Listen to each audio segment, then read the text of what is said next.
Hadirin jamaah Jumat rahimakumullah, sesungguhnya Allah Subhanahu wa Ta'ala telah mengingatkan kita kaum muslim tentang kejahatan kaum Yahudi sepanjang sejarah. Al-Quran mengungkap tabiat buruk mereka. Di antara tabiat buruk dan jahat mereka, yang pertama, suka mengkhianati perjanjian. Ini diabadikan Allah Subhanahu wa Ta'ala dalam firman-Nya. A'udzubillahi minasyaitonir rajim. Awa kullama ahadu ahdan nabadahu fariqum minhum wal aktsaruhum la yu'minun. Patutkah mereka mengingkari ayat-ayat Allah? Dan setiap kali mereka mengikat janji, golongan mereka melemparkan janji tersebut. Bahkan sebagian besar dari mereka tidak beriman. Al-Baqarah ayat 1. Di masa Nabi Muhammad SAW, mereka mengkhianati piagam Madinah untuk tidak saling menyerang. Mereka malah bersekutu dengan kaum musyrik, yaitu kaum musyrik Quraisy pada perang Ahzab. Mereka berusaha menusuk kaum muslimin dari belakang. Pada masa kini, Yahudi Zionis terbukti berkali-kali menyatakan gencatan senjata di Palestina. Namun berkali-kali pula mereka melanggar perjanjian tersebut. Hadirin jamaah Jumat rahimakumullah. Yang kedua, membunuh para nabi. Kejahatan terbesar kaum Yahudi dan Bani Israel dari Bani Israel adalah membunuh para nabi dan rasul. Allah Subhanahu wa Ta'ala berfirman, laqad akhadna mitsaqa bani Israil wa arsalna ilaihim rusula kullama ja'ahum rasulun bima la tahwa anfusuhum fariqan kadzabu wa fariqan yaqulun. Sungguh kami telah mengambil perjanjian dari Bani Israel. Kami pun telah memutus para rasul kepada mereka. Namun setiap datang seorang rasul kepada mereka dengan membawa apa yang tidak diingini oleh hawa nafsu mereka, maka sebagian dari rasul-rasul itu mereka dustakan dan sebagian lainnya mereka bunuh. Al-Maidah ayat 70. Di antara utusan Allah yang mereka bunuh adalah Nabi Zakaria dan Nabi Yahya alaihissalam. Adapun Nabi Isa alaihissalam diselamatkan oleh Allah dari upaya pembunuhan oleh kaum Bani Israel.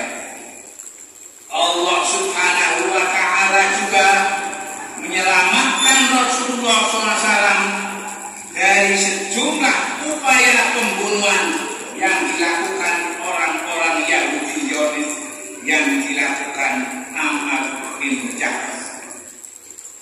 Hadirin jamaah Jumat rahimakumullah.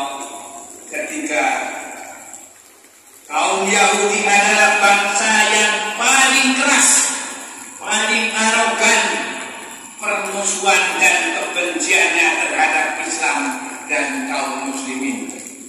Mereka juga berusaha keras agar kaum muslimin mengikuti millah atau agama mereka.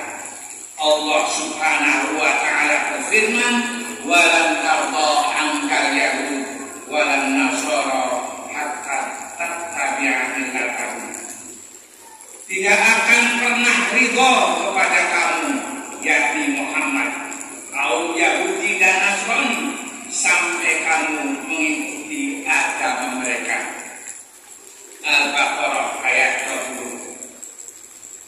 kebencian dan permusuhan kaum Yahudi ini juga diingatkan Allah Subhanahu wa ta'ala dalam ayat yang lain.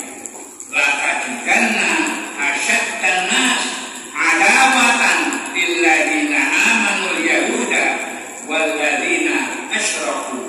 Sungguh kamu akan mendapati manusia yang paling keras permusuhannya terhadap orang-orang yang beriman ialah kaum Yahudi dan orang-orang musyrik. Al-Maidah ayat 82. Kaum Yahudi menampakkan permusuhan dan kebenciannya pada masa Nabi SAW. Begitu bencinya terhadap umat Muslim, Yahudi Bani Qainuqa pernah melecehkan seorang muslimah. Mereka membunuh pedagang Muslim yang membela muslimah tersebut. Kelompok Yahudi lain, yakni Yahudi Bani Nadir, pernah berusaha membunuh Rasulullah SAW. Akhirnya Rasulullah SAW dan para sahabat memerangi dan mengusir mereka dari Madinah. Kalau sekarang mereka sangat biadab, ya begitulah tabiat mereka. Bahkan sekarang super biadab karena menjelma menjadi orang-orang komunis yang punya negara yang kuat seperti di Rusia dan di Xi Jinping di RRT. Namun alhamdulillah dengan hidayah Allah, kaum komunis Yahudi Zionis yang berada di Rusia satu persatu sekarang sudah ribuan menyatakan kalimat ilahi la ilaha illallah Muhammadur Rasulullah, berbondong-bondong menjadi mu'alaf, bahkan dipimpin langsung oleh presidennya, yaitu Presiden Putin. Sebaliknya di Indonesia malah penguasanya menjurus mengikuti aturan-aturan komunistis yang Zionistis. Itu terbalik arah. Yang satu menuju akhirat, yang satu menjurus kepada tidak percaya kepada akhirat.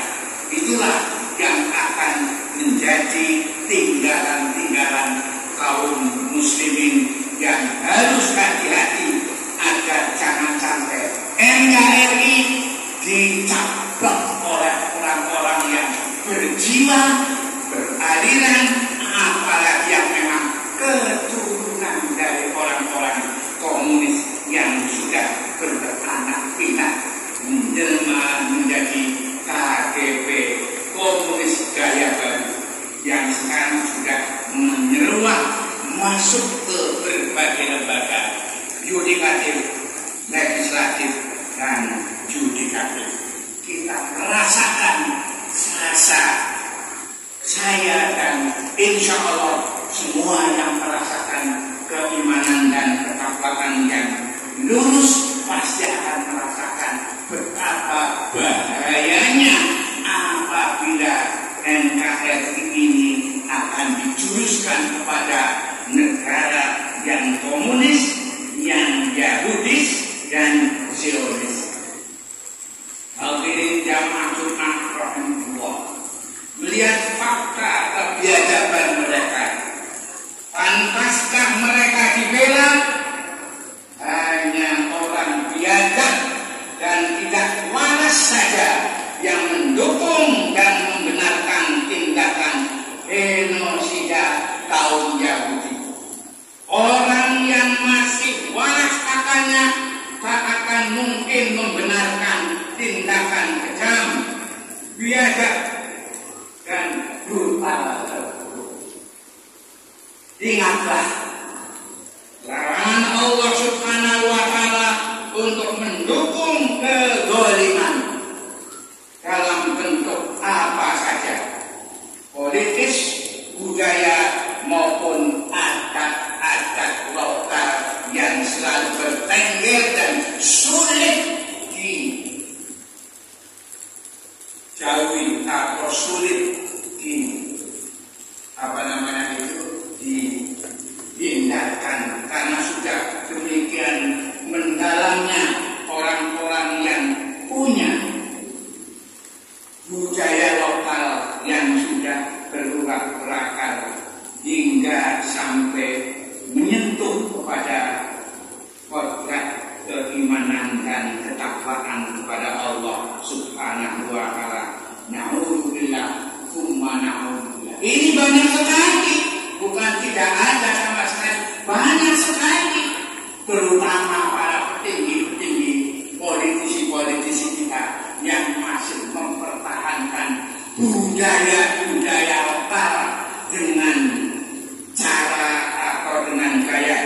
Melalui mimbar yang terhormat ini, saya serukan kepada kaum muslimin yang ada di sini untuk berhati-hati, jangan terlalu terpengaruh apalagi terkecoh dengan kalimat-kalimat yang mereka kemas dengan istilah budaya lokal.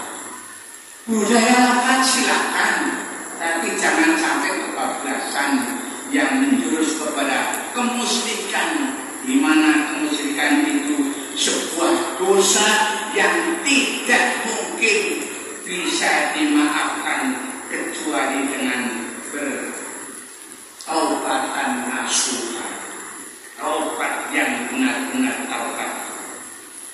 Di dalam surat Hud ayat 113 Allah berfirman, wala tarkanu ilal ladzina zalamu fatamassakumun nar wa ma lakum min dunillahi min awliya'a tsumma la tunsurun. Janganlah kalian cenderung kepada orang-orang zalim yang menyebabkan kalian disentuh api neraka. Cenderung saja sudah tidak boleh, apalagi tasyabuh, meniru-niru gaya hidup orang-orang itu, yakni orang-orang yang zalim. Sekali-kali kalian tidak mempunyai seorang penolong pun selain Allah, kemudian kalian tidak akan diberi pertolongan oleh Allah Subhanahu wa Ta'ala nanti di yaumil qiyamah. Di dunia bisa berbuat apa saja, berrekayasa apa saja, tapi tahulah nanti kalau sudah menghadapi sakaratul maut, tidak bertaubatan nasuha, saya tidak bertanggung jawab. Itu urusan masing-masing. Oleh karena itu, jangan sampai kita terpedaya dengan tipu daya dan rekayasa kaum Yahudi. Jangan juga kita percaya dengan negara-negara Barat yang mensponsori eksistensi negara teroris Yahudi ini.